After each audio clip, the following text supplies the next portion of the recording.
నీకు 4000 ఇస్తలేడేమో. నాకు 4000 ఎక్కడ 2000 కూడా చక్కగా లేదు. ఇప్పుడు 3 నెలల పింఛన్ పోయింది. 3 నెలల నుంచి పింఛన్ పింఛన్ పోయింది. ఇళ్ళకి ఎవరిని తెలియదు. నేను రాసిపెట్టిన ఎప్పుడెప్పుడు ఇచ్చింది అని.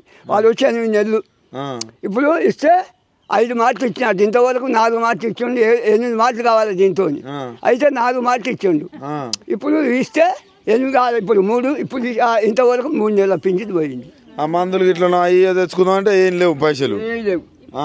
అమెరికాకు పోయిండు పోరగాళ్ళకి జాబుల కోసం కంపెనీలకి ఇట్లా తెస్తానని పోయిండు. తెస్తాడనే పోయి వాడి ముఖం చేస్తాడు. వాని కోసం వాడి బలగం కోసం చేస్తున్నాడు.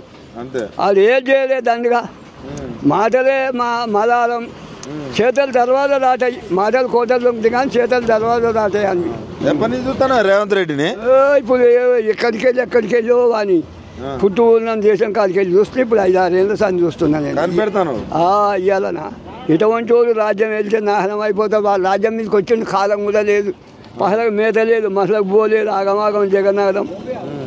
కేసీఆర్ గారు అదేమి లేకుండా దేశం మీద ఉంటే ఆ కాలం మంచిగా అయింది, కరువు మంచిగా అయింది. వీడు వచ్చిండు దేశం అంతా ఆగమాగం అయిపోయింది.